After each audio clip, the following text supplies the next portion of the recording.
July 20th, 6 a.m. at the Tuscaloosa Regional Airport.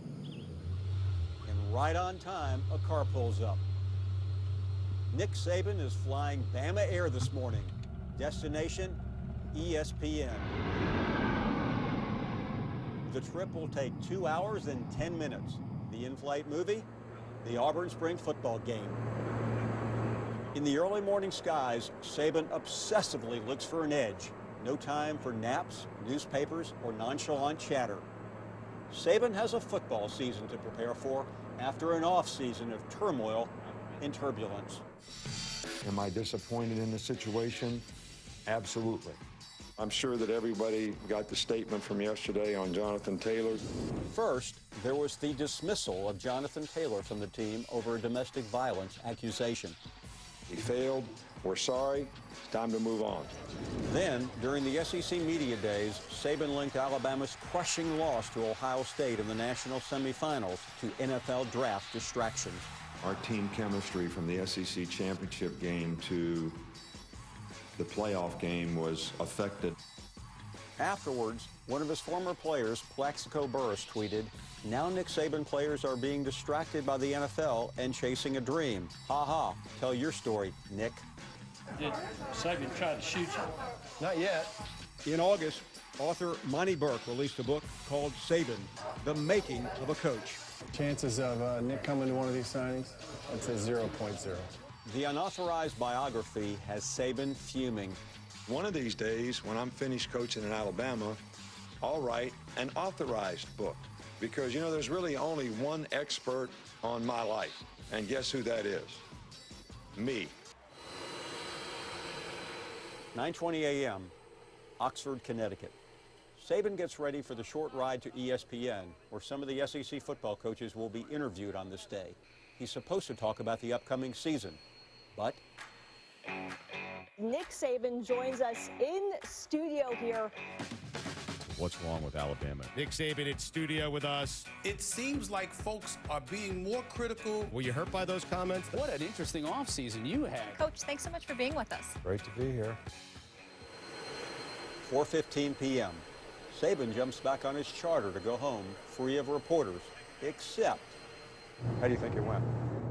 Well, you know, I think it was fine, but I also understand, you know, that sometimes things get a little bit twisted around to where it seems that you said something that you really didn't say, but I appreciated the opportunity today to kind of clear the air.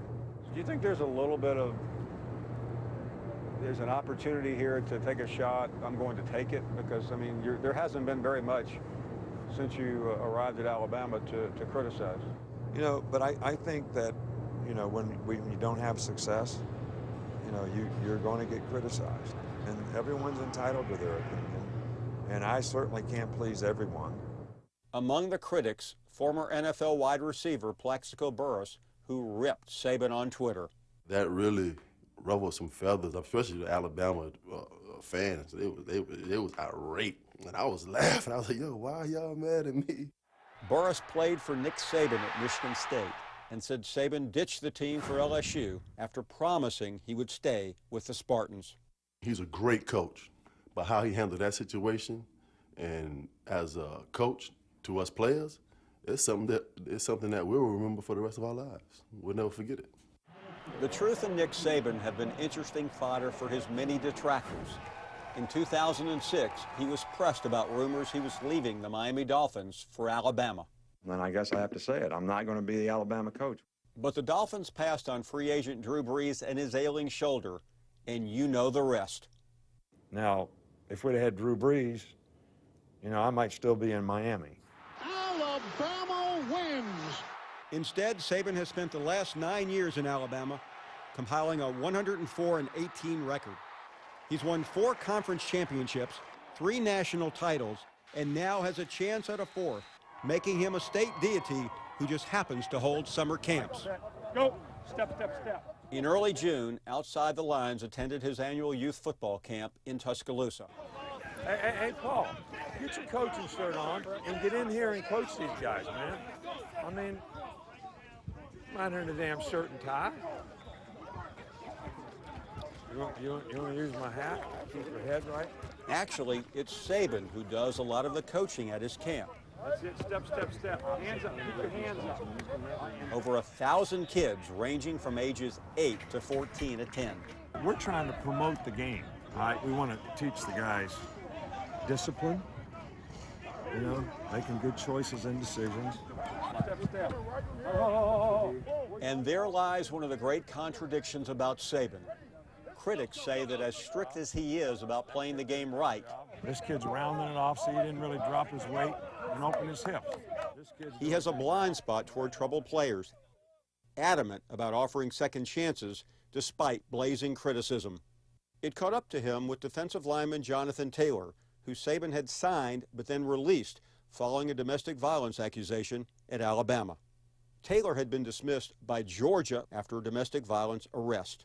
Do you feel like you made a mistake in offering Jonathan Taylor another chance here? No, I'm not sorry for giving him an opportunity. I'm sorry for the way things worked out. I'm not apologizing for the opportunity that we gave him.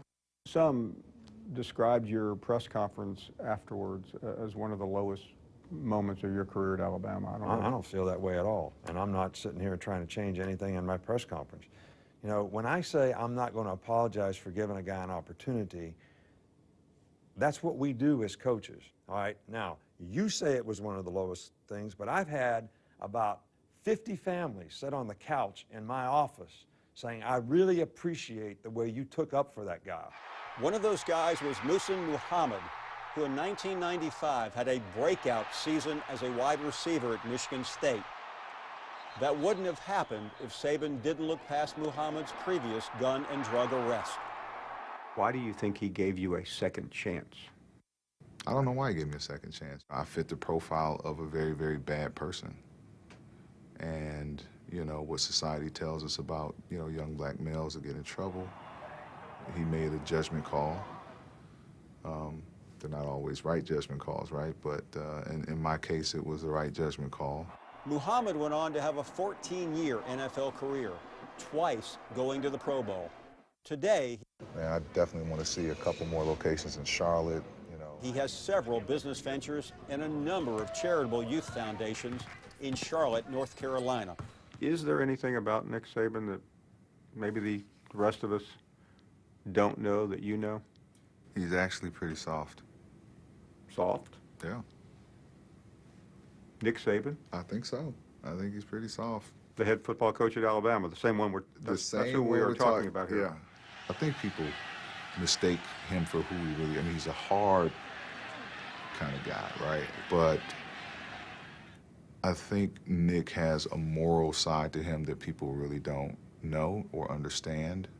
A benevolent image of Nick Saban clashes with his fierce reputation. But in truth, the child of a hard-nosed father from West Virginia does have a vulnerability about him. You know, I've been a part of a team since I was 9 years old.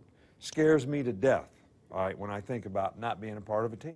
Alabama bullying the Big Ten champions and booking a spot in the national championship game. What are the chances we'll see a smile right now? Well, we got another game. I told you. I told you. Monday night, Saban will have a chance to capture his 5th national title. But even with all that success, he is haunted by the times he came close. Do you think more about the 4 you won or the 4 that got away? Probably the 4 that got away. I don't hardly ever think about the ones we won, because if you're trying to get the next one, you want to take all the things you did right and wrong in the past and try to, you know, use those learning experiences to help you have a better chance in the future.